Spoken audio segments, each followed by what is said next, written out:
नमस्कार साथियों,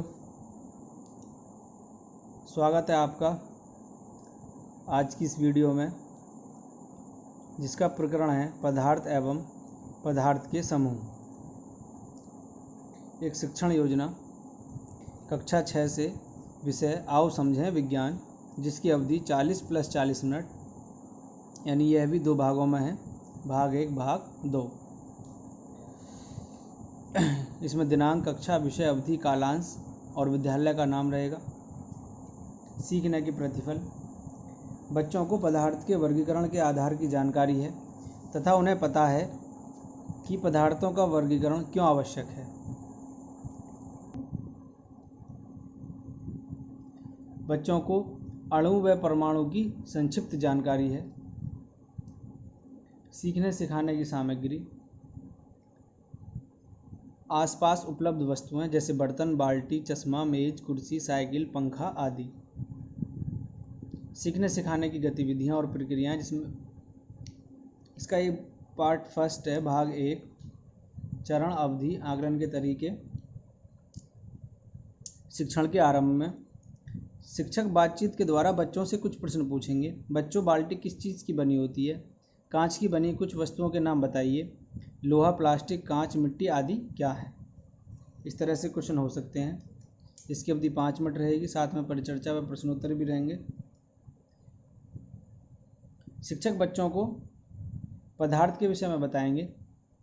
हमारे आसपास की सभी वस्तुएं जिनमें भार होता है, जो स्थान घेरती हैं तथा जिसका ज्ञानेंद्रियों द्वारा एहसास किया जा सकता है, पदार्थ कहलाता है। शिक्षण के दौरान शिक्षक बच्चों को पदार्थ के वर्गीकरण की आवश्यकता बताएंगे। इसकी अवधि 25 मिनट रहेगी। परिचर्चा व अवलोकन भी रहेगा। बच्चों, हर एक वस्तु अपने गुणों और उपयोगिता के आधार पर अलग अलग होती है। इनकी पहचान इनके आकार, रंग, बनावट व उपयोग के आधार पर की जाती है। वस्तुओं को उनके सामान्य लक्षणों के आधार पर गुण व उपयोग अलग अलग समूह में वर्गीकृत करना वर्गीकरण कहलाता है।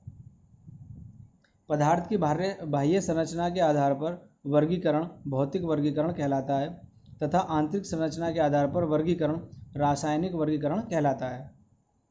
पदार्थ का भौतिक वर्गीकरण ठोस, द्रव और गैस, और रासायनिक वर्गीकरण तत्व, यौगिक और मिश्रण। शिक्षक बच्चों को पदार्थ का अवस्थाओं के आधार पर वर्गीकरण बताएंगे। बच्चों, प्रत्येक पदार्थ की 3 भौतिक अवस्थाएं होती हैं, ठोस, द्रव तथा गैस। नंबर 1, ठोस। ठोस पदार्थ में कण बहुत पास पास होते हैं। इनमें आपसी आकर्षण बल बहुत अधिक होता है, जो इन्हें एक साथ बांधे रखता है। ठोस पदार्थों के कण अपने स्थान पर स्थित रहते हैं, अतः इनके आकार व आयतन दोनों निश्चित होते हैं। द्रव। ठोस पदार्थों की तुलना में द्रव के अणु दूर दूर होते हैं। इनमें आपसी आकर्षण बल अपेक्षाकृत कम होता है, जो इन्हें आपस में बांधे रखता है।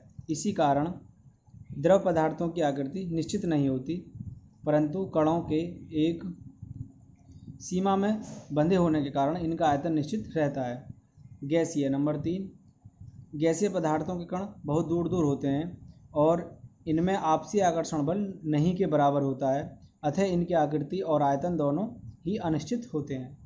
शिक्षण के बाद में शिक्षक बच्चों को एक तालिका भरने के लिए देंगे। इसकी अवधि 5 मिनट रहेगी। शिक्षक द्वारा अवलोकन भी किया जाना है। इस तरह की टेबल दे सकते हैं बच्चों को। अंत में बच्चों को गृह कार्य भी देना है, जिसकी अवधि 5 मिनट रहेगी। प्रश्न 1, ठोस पदार्थ के गुण बताइए और पदार्थ किसे कहते हैं। इस तरह के क्वेश्चन हो सकते हैं। अब चलते हैं इसके भाग 2 पर। भाग 2, चरण, अवधि और आकलन के तरीके हैं। इसमें भी फर्स्ट पार्ट है, शिक्षण के आरंभ में शिक्षक पूर्व में दिए गए गृह कार्य को जांचेंगे तथा पूर्व ज्ञान को जानने के लिए कुछ प्रश्न पूछेंगे। पदार्थ की कितनी भौतिक अवस्थाएं होती हैं? गैसीय पदार्थों की आकृति व आकार निश्चित होते हैं अथवा अनिश्चित? शिक्षण के दौरान शिक्षक बच्चों को पदार्थ का वर्गीकरण बताएंगे, जिसकी अवधि 25 मिनट रहेगी। परिचर्चा व अवलोकन भी रहना है साथ में। जल में घुलनशीलता के आधार पर किसी द्रव में घुलने वाले पदार्थों को घुलनशील पदार्थ कहते हैं। तथा जो पदार्थ द्रव में नहीं घुलते उन्हें अघुलनशील पदार्थ कहते हैं। पारदर्शिता के आधार पर वे पदार्थ जिनके आर पार देखा जा सकता है पारदर्शी कहलाते हैं, जैसे कांच, जल आदि। वे पदार्थ जिनके आर पार नहीं देखा जा सकता अपारदर्शी कहलाते हैं, जैसे लकड़ी, कागज़ आदि। वे पदार्थ जिनसे धुआं या आंशिक रूप से आर पार देखा जा सकता है पारभासी कहलाते हैं, जैसे तेल लगा कागज़, पेंट लगा कांच आदि।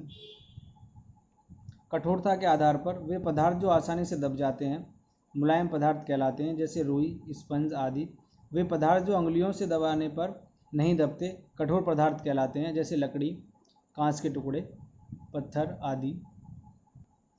चुंबक के आधार पर वे पदार्थ जो चुंबक की ओर आकर्षित होते हैं चुंबकीय पदार्थ कहलाते हैं, जैसे लोहा, निकिल, कोबाल्ट आदि।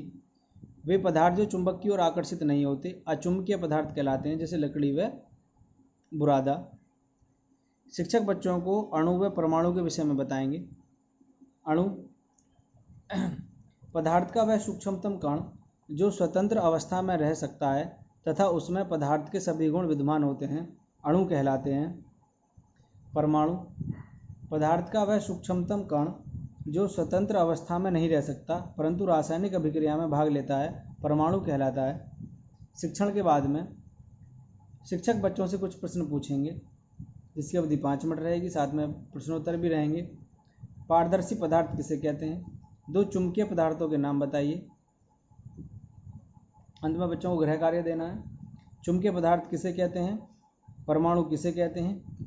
इस तरह के क्वेश्चन हो सकते हैं। Thank you for watching.